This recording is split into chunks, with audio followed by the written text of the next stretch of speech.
भाई के पास ईश्वर का दिया सब कुछ है, धन दौलत संपत्ति की उन्हें कोई कमी नहीं। वो फिर भी आपकी मदद नहीं करते, कभी ये भी मालूम करने की कोशिश नहीं करते कि मेरा छोटा भाई कैसा है, अपना जीवन बिता रहा है कैसे। आज के जमाने में कोई भी किसी की मदद नहीं करता है, चाहे वो सगा भाई ही क्यों न हो। बड़े भाई को सब पता है कि मेरे पास धन के नाम पर कुछ भी नहीं है और एक वक्त की रोटी भी जुटा पाना बहुत मुश्किल है। तुम्हारे भैया बहुत ही निर्दयी है। जो व्यक्ति अपने भाई की मजबूरी नहीं समझ सकता, और इससे बड़ी क्या निर्दयता होगी। परसों तुम्हारी बुआ आई थी, तुम्हारे भाई ने उसे पानी तक के लिए नहीं पूछा, बल्कि उन्होंने बुआ से कहा तुम मुझसे मिलने नहीं आई हो, बल्कि मेरे दौलत की वजह से आई हो। अरे तुम्हारे भाई की बात सुनकर बुआ रोने लगी और फिर अपने घर जाने लगी। मैं किसी तरह समझाकर अपने घर ले आई। तुमने बहुत अच्छा किया बबीता, जो बुआ जी को यहाँ ले आई। दरअसल घिसवा का बड़ा भाई मुकेश बहुत ही कंजूस और लालची था। उसे सिर्फ अपनी दौलत और खुद से मतलब था। वो गरीब लोगों को कुछ नहीं समझता। एक दिन गांव में एक बूढ़ा आदमी आया। उसने जब मुकेश का आलीशान घर देखा तो वो बूढ़ा आदमी मुकेश के घर चला गया। बेटा, मैं मुसाफिर हूँ। मैं बहुत लंबा सफर करके आया हूँ, इसीलिए मैं बहुत थक गया हूँ और भूखा भी हूँ। क्या तुम मुझे एक दिन के लिए अपने घर में रोक सकते हो? बूढ़े आदमी की बात सुनकर मुकेश को गुस्सा आ गया। वो बूढ़े आदमी से बोला, ए बूढ़े आदमी, ये इतना आलीशान घर मैंने तुझ जैसे बूढ़े आदमी को रोकने के लिए बनाया है। मेरे घर में तुम जैसे भिखारियों के लिए कोई जगह नहीं है। चले जाओ यहाँ से। पता नहीं कहाँ कहाँ से मुंह उठा के चले आते हैं। मुकेश की बात सुनकर बूढ़ा चुपचाप उसके घर से चला गया। फिर वो मुकेश के गरीब भाई के घर गया। कहिए बाबा जी, क्या काम है आपको? बेटा, मैं मुसाफिर हूँ, बहुत दूर से आया हूँ और बहुत भूखा भी हूँ। बेटा, क्या एक दिन के लिए तुम मुझे अपने घर पर रोक सकते हो? बाबा, ये भी कोई पूछने की बात है भला? आप अंदर आ जाइए। बूढ़ा आदमी अंदर चला जाता है। फिर घिसवा उसे खाना खिलाता है। खाना खाने के बाद वो बूढ़ा व्यक्ति कहता है, बेटा, तुम बहुत भले हो। मेरे एक बार कहने पर ही तुमने मुझे अपने घर में रोक लिया। बाबा जी, इसे अपना ही घर समझिए। आप यहाँ पर जितने दिन चाहें उतने दिन रह सकते हो। घिसवा की बात सुनकर बूढ़ा बहुत खुश होता है। बेटा, मुझे तो सिर्फ आज रात तुम्हारे घर रुकना है। सुबह होते ही मैं चला जाऊंगा। दरअसल बेटा, मैं इस गांव में एक जरूरी काम के लिए आया हूँ। तुम्हारी मेहमान नवाजी देखकर मैं तुमसे बहुत खुश हुआ। अब मैं चाहता हूँ कि तुम्हें भी उस काम में शामिल कर लूं, ताकि तुम्हारे हालात भी थोड़े बदल जाएं और तुम्हें इस गरीबी से छुटकारा मिल जाए। बाबा, आप किस काम की बात कर रहे हैं? मैं समझा नहीं। बेटा, आज से 45 साल पहले मैं इसी गांव में रहता था।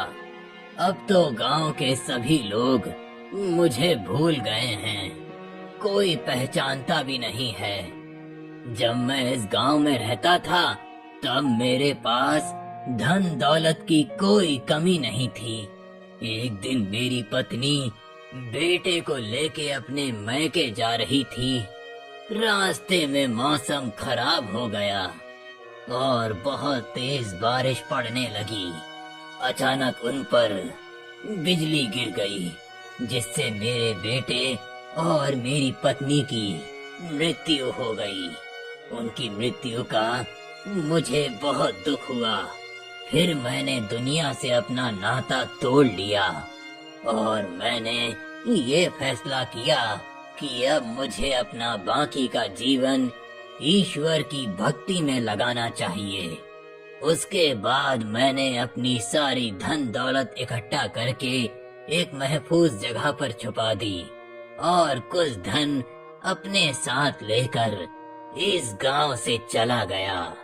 आज मैं पूरे 45 साल बाद अपने गांव वापस आया हूँ और अब मैं अपनी उस छिपाई हुई दौलत को निकालना चाहता हूँ। इसीलिए मैं चाहता हूँ कि तुम भी मेरा छुपाया हुआ धन निकालने में मेरी मदद करो। मैं उस खजाने का आधा हिस्सा तुम्हें दे दूंगा। बूढ़े बाबा की बात सुनकर घिसवा बहुत खुश हुआ और बूढ़े बाबा की मदद करने के लिए तैयार हो गया। सुबह होते ही दोनों जंगल की तरफ निकल गए। फिर बूढ़े बाबा हिसाब लगाने लगे कि उन्होंने खजाना कहाँ छुपाया है। काफी सोचने के बाद वो घिसवा को एक पेड़ के पास ले गए। फिर वो घिसवा से कहने लगे, बेटा, यहीं मैंने अपना धन छुपाया था। ये वही जगह है। फिर बूढ़े बाबा और घिसवा ने वहाँ खुदाई की और फिर बूढ़े बाबा ने उस जगह से अपना धन से भरा हुआ बक्सा निकाला और फिर उस बक्से को लेकर घिसवा के घर चले गए। जब घर जाकर उन्होंने बक्सा खोलकर देखा तो उसके अंदर बहुत सारे सोने के सिक्के थे। इतने सारे सोने के सिक्के एक साथ देखकर घिसवा हैरान रह गया। फिर बूढ़े बाबा घिसवा से बोले, बेटा, इन सिक्कों में से आधे तुम रख लो और आधे मुझे दे दो। घिसवा ने आधे सोने के सिक्के बूढ़े बाबा को दे दिए और आधे खुद अपने पास रख लिए। बाबा, तुम्हारी वजह से आज मेरी गरीबी दूर हो जाएगी। समझ नहीं आ रहा है कि तुम्हारा शुक्रिया अदा कैसे करूं। तुम मेरे लिए ईश्वर से कम नहीं हो। इस मुसीबत वक्त में तुमने मेरी मदद की। बेटा, जो होता है ईश्वर की मर्जी से ही होता है। उसकी मर्जी के बगैर कुछ नहीं होता। अब तुम इन सोने के सिक्कों का बड़ी सावधानी से उपयोग करना। ऐसा ना हो कि तुम किसी मुसीबत में फंस जाओ, क्योंकि इस वक्त तुम्हारे पास काफी धन है। तुम लोगों की नजरों में मत आना, वरना वो सोचेंगे कि घिसुआ के पास इतना धन कहाँ से आ गया। क्योंकि इंसान केवल अपने सुख से खुशी है और दूसरों के सुख से दुखी। ठीक है बाबा, जैसा तुम कहो मैं वैसा ही करूँगा। मैं किसी को पता नहीं चलने दूंगा कि मेरे पास इतना धन है। बेटा, मेरे हिस्से का धन भी तुम ही ले लो। अब मैं बुढ़ापे में इन सिक्कों का क्या करूँगा? ना तो मेरा कोई बेटा है और ना ही परिवार। बाबा, ऐसा मत कहिए। मैं हूँ ना आपका बेटा। हमारे परिवार को अपना ही परिवार समझिए। बेटा, अभी जंगल में एक जगह और है जहाँ मैंने और भी खजाना छुपा रखा है। मैं कुछ महीने के बाद दोबारा आऊंगा, तब मैं उस खजाने को निकालूंगा। अभी मुझे जरूरी काम है, इसीलिए अब मैं जाना चाहता हूँ। इतना कहकर बूढ़े बाबा चले जाते हैं।